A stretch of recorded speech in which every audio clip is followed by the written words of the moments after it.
But I think it's important for us to remember that we're on the 50th anniversary of Martin Luther King's March on Washington. And significant for us to make a link between the work of Martin Luther King, not only during the March on Washington, but also as he began to take on the Vietnam War, which essentially was one of the critical juncture in the civil rights movement in the United States, which became transnational. But Malcolm was transnational from the get-go. He was transnational in his work. He traveled in the Arab and Muslim world. He actually visited Gaza and had a picture taken with the Palestinians in Gaza. He was connected to the work of the non-aligned movement, where Nasser of Egypt and Nehru and Tito and some of the primary figures of the 1960s and 70s. So there has always been a transnational link to what is taking place in the US and US involvement across the world. We could actually put the clock a little bit even further, that Columbus, when he got lost on his way to India, and the Native Americans discovered that he was lost, he was embarking on a particular type of a new world order from his time. And the link of our new economy, a new type of political discourse was connected to race, racism, control, domination, changing the modes of production and how those modes of productions are undertaken. So if we want to speak about civil rights of the present, we have to constantly understand the alliances that are there. Meaning, from the Native Americans, African Americans, from those on the borders, they always understood where they are by understanding who's standing against them. Meaning the solidarities and the work related to challenging the status quo has always brought people together in challenging the status quo. Now, in the 1960s, 70s, and early 80s, we were dealing with the Arab terrorist, Arab/Palestinian terrorist.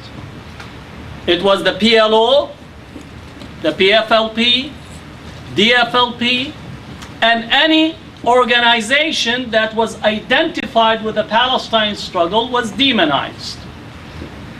That's why in 1987 we have the LA 8 case, where 7 Palestinian and a Kenyan women were arrested and derailed by the Reagan administration, which wanted to utilize immigration laws for security purposes. Now is the standard operating procedure. The infusion of immigration laws with the national security structure is a fact of life across the board. But it was the Palestinian case, the LA 8 case, demonizing Palestinians who were active for the work of Palestine in the US, that began to change and alter the whole picture of the linking between immigration and national security. Now the LA 8 case continued to be with us until just the most recent past, just yesterday. Because every new law that was passed, including the Patriot Act, it was retroactively applied to the LA 8 case. And their case made it to the Supreme Court, where many horrendous decisions coming out of it, specifically one that separated between the rights of citizens and the rights of green card holders, permanent residents. They don't enjoy the same rights politically. They don't enjoy the same rights of freedom of association, freedom of speech. That came directly out of the ruling relative to LA 8 case. Now I'm speaking about the shift that takes place. Now we have the Muslim terrorist. Every period we need to create an archetypal enemy that rationalize the modes of production that exist relative to the national security apparatus. This was not new. The Palmer raids with the anarchists, the communists with the McCarthy era, the African American civil rights movement. Remember that Martin was enemy number one. He was spied upon. And that's why we have all the access to his documents about his life in Stanford University. No other place than the Hoover Institute right there, Rumsfeld and the rest of them. At the same time, the other end of the campus, you have the collection of documents of Martin Luther King, and also you have the collection of the Black Panther Party. Ironic, but that's where what you call rehabilitating history by means of providing the academic incubators to study those whom we demonized. And so the creation of an archetypal enemy to justify the modes of production, the security apparatus, the structure to target those individuals. Now and today is the Muslim. Alright, so the archetypal Muslim to justify the security structure. Right? All of us are under monitor 24/7. I'm actually proposing that each one of us just wear a camera that just feeds, at least it saves money. Instead of having 70,000 just trying to collect the information, we just have a camera, just monitors 24/7, right? All what you are doing and feed it to the NSA. And we might develop a new language, right? So they would not understand what we're saying, and then they'll have to do a research to grant for that possibility. Now let me give you just information of just a new survey that we just done last May among the Muslim population in the Bay Area. Now the Bay Area, as we know, is quote unquote is one of the most progressive areas in the country, quote unquote. 77% of those surveyed, meaning the Muslim population, said Islamophobia is a serious or somewhat serious problem. 60% said they knew someone who had been discriminated against. 40% said they had been personally discriminated against. 50% reported knowing someone who was a hate crime victim. And 23% of Muslims indicated that they themselves were victims of a hate crime. Now, 2 days ago, CARE released its new report on the status of Islamophobia from 2011 to 2012. What they document is that $119,600,000 were spent and utilized by a host of organizations to engage in the demonization of Muslims from 2008 to the end of 2012. 119,600,000 and few pocket change for coffee. That money was spent by 37 core organizations that are systematically engaged in the production of hate. 37 organizations, these are called the core organizations. 32 other organizations are on the periphery. So you're speaking about 69 organizations that are structurally engaged in the process of demonization of Muslims in this country as well as abroad. Now the question we ask of why this massive amount of money being spent and for what purposes? You need to demonize a people to justify the policy against them. You need to demonize a people to justify the policy against them.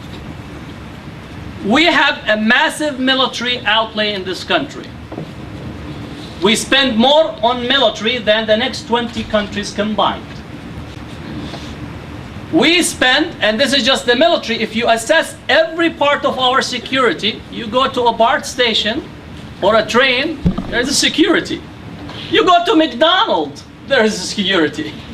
You go to any of our infrastructure, so we became a security structure society, and therefore that fear has to be marketed, and that fear that is marketed about is centered on marketing the fear of a Muslim, right, in order to rationalize our security and financial outlay. Now, from Israel perspective, how to actually maintain the U.S. support to Israel, unquestionable support, because you're not supposed to question, so unquestionable support for Israel in a unipolar world.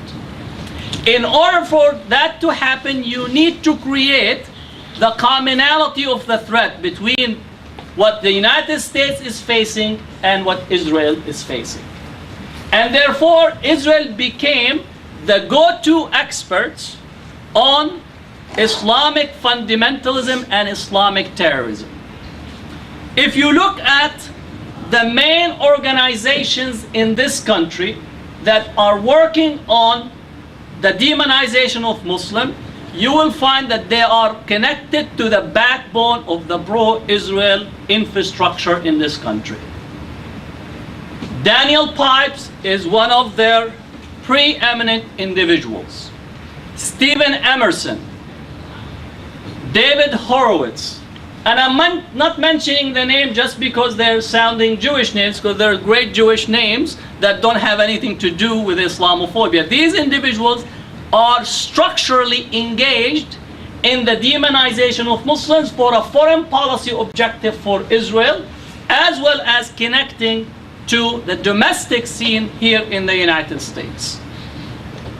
They provide the know-how, the information, the material that get promoted across this country, and they also have an alliance with the Islamophobes in Europe. They actually hold joint conferences in Geneva for training between the Islamophobia in Europe and in the United States, a conference to coordinate what they call Stop the Islamization of Europe and Stop the Islamization of the United States. And it's not surprising when Pamela Geller had her rally around Ground Zero Mosque, and when I say Ground Zero Mosque, that's an Islamophobic statement because that's Pamela Geller's statement. She actually recruited the English Defense League to provide the security for the rally in New York. Transatlantic relations in the Islamophobic infrastructure. And as such, we need to be aware of these relations.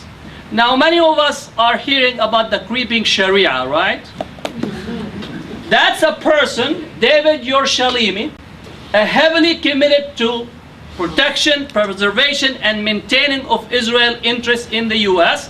He single-handedly have taken Stop the Creeping Sharia campaign to have laws and ballot measures in 32 states across the country, in areas where there are actually no Muslims, yet the laws are being passed on Stop the Creeping of Sharia. The process by which is to make Muslims in the U.S. so isolated that they will not be able to contribute to the broader civil society and debate. A.M.J. Rosenberg says that in their mind, meaning the Islamophobes, the more hatred, the more reflexive hatred we produce against Muslims in here, the more it would be possible for us to drop bombs on them without thinking that we're actually killing and injuring and impacting humans. Meaning that the whole Islamophobic campaign is to create reflexive hatred in such a way that many advertisers know it. Why when you go to a store, you immediately go and grab Coke, even though that it has no nutritional value, is bad for your teeth, tears the lining of your stomach, but everybody says goes and grab Coke, and the advertisement associate your thirst with a product that is completely garbage. Just garbage. How we do that is by a massive constant advertisement campaign, and the resonance effect in our mind associate as we go into the shelf, here's orange juice, here's organic orange juice, we go and grab a Coke, right? Because we have been conditioned from childhood all the way up to the present. And therefore is the same type of strategy that is deployed in relations to the Islamophobic production, is how to create reflexive hatred among a large number of the American public, because at the core of any military enterprise and any security enterprise is the citizenry of the empire. You need to consent to the continuation of this military-industrial complex. It's your taxes, it's your resources, it's your money, and it's your sense, quote-unquote, of purpose that we're doing it to civilize. But actually, the mirror should be reflected backward. Who really needs civilization? The one that is supporting a military enterprise as a way of maintaining the status quo, or someone that is trying to resist it? Now, I know that time is short, but I'm going to jump into some of the key aspects of ADL work, because I know it from the closest possible way in relations to what happened in San Francisco. The ADL actually hired a private investigator. There are actually two of them. One was in the East Bay and one was in San Francisco. This private investigator, named Roy Bollock, was sent to volunteer for Arab organizations. He volunteered in the offices of the Arab Cultural Center, volunteered for the Arab Anti-Discrimination Committee, also volunteered in the Bay Area in the Spring Mobilization data entry. Roy Bollock also was actually in the Arab organizations, tried to create a relationship with the skinheads, trying to get the Arab organizations on the mailing list with the skinheads organization in such a way that all of a sudden the Arab organizations would appear to be in alliance with skinhead and right-wing organizations. Roy Bollock was collecting all the data, all the information, and funnel it to the ADL. But it doesn't stop there. The ADL and Roy Bollock also had a police officer, Tom Gerard. Tom Gerard, from all indication of his record and resume, is actually an intelligence officer. He worked in Latin America, human exploitation training, right, during the 80s. He gets appointed in the San Francisco Police Department, and long and behold, Tom Gerard is appointed to actually go to Arab events to provide security. So here Tom Gerard comes to Arab functions, take pictures with Arabs, he's eating falafel and hummus, he's talking about how nice the pita bread and so on, and at the same time, he's recording all that information and running the information with the police files, and taking those files and delivering them to the ADL, to Roy Bollock. So when the district attorney of San Francisco raided the ADL offices, we found 1,000 organizations files organized by name, each organization, almost 10,000 individual names included in those files, and all indication that the ADL did not stop, because part of the legal decision is that part of the ADL work is deemed to be a journalistic enterprise. The ADL traded that information with the British intelligence and the South African intelligence, as well as providing that information to the Israelis. Why the British intelligence? In San Francisco, in the Bay Area, we had a large number of Irish activists who escaped from the H1 block from Northern Ireland, and they were actually hiding in San Francisco under assumed names and working in San Francisco. So the ADL was sharing that information with the British intelligence. For the South Africa intelligence, that was the height of the anti-apartheid movement. The Bay Area had one of the most effective and strong anti-apartheid movement. And the South African government was interested in pursuing not only the activists in San Francisco in the US, but also their families in South Africa. And therefore that information was shared. For the Palestinians in the Bay Area, the Israelis actually had interest in targeting Palestinians as well as their families. In the Bay Area universities, actually Israeli agents would go to universities and act as students. That policy has not stopped, meaning as part of your assignment, you go and you study in the university, and part of your study is you maintain somewhat of a file on Palestinians, activists, and organizations. So that structure is still, for the most part, has not been ended. And what we have to speak now is to shift into the Islamophobic discourse. Sarah said about the ADL training. Whenever you have issues of race, racism, and discrimination, the ADL is the go-to organization to provide the training. Provide training for schools, provides training for cities, municipalities, right? So the ADL actually is the single organization that is a go-to organization to cover a full spectrum, including providing training on anti-Muslim, right, activities. And in certain areas we had to battle to get actually Muslims to speak about their experience. When you go and visit some of the presentation, the only image, picture, representation of Muslims is only negative representation on the one hand, and the other is actually a self-hating Muslim who are speaking about how horrible the Muslims are. So on the one hand you have a horrible image representation, and the other you have a self-hating Muslim, and I know I'm using that term, right? Self-hating Jew is used, but a person who's actually, I know they're not only horrible, they're more horrible that you know because I know them. I was in Iraq, so they'll bring Walid Shubat to speak about how horrible the Muslims, so basically that would be the spectrum.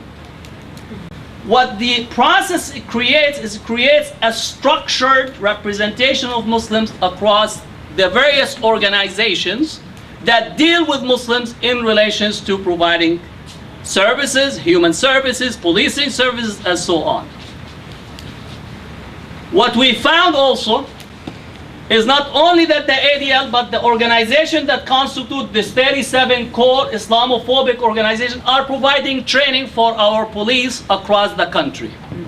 And they're using some of the most, I don't want to say most racist because I don't want our African American brothers and sisters to say there's more, but in the current period using some of the most racist Islamophobic content at this point to train in this country individuals who are supposed to have relations with the Muslim community on just a basic civil society. So you get, and I think Fahad will touch this on New York, the whole monitoring of the New York, that's not the exception, that is the norm.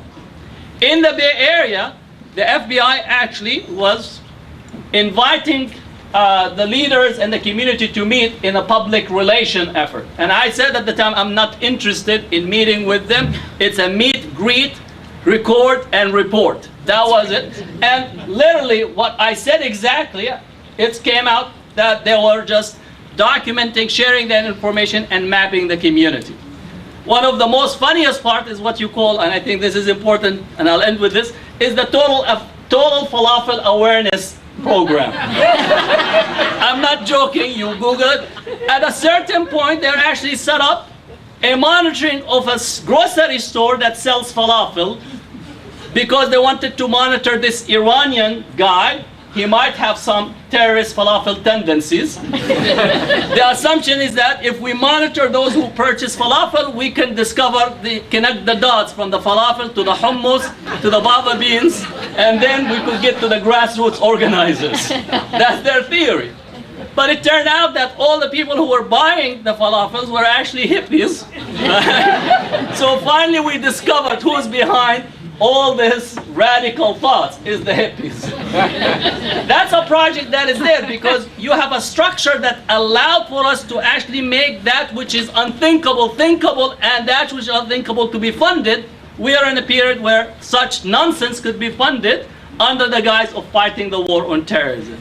And therefore the challenge for us is actually a mental one to begin with, is to deprogram ourselves from the residues of Islamophobia, because part of it, and I think this is for us in terms of a movement, that we begin to be influenced that we don't want to be seen or close to a Muslim from fear that we are possibly close to those who are threatening and those who are difficult to relate to. That's nothing new. It's the same thing, that strategy that was pursued during the civil rights movement of splitting and cutting the different movements, especially from the radicals. And if you read the COINTELPRO document, I read it in all detail, I wrote a whole article about that.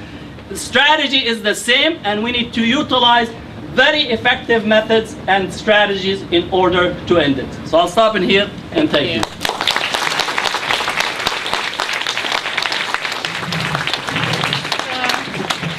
Next, we're going to hear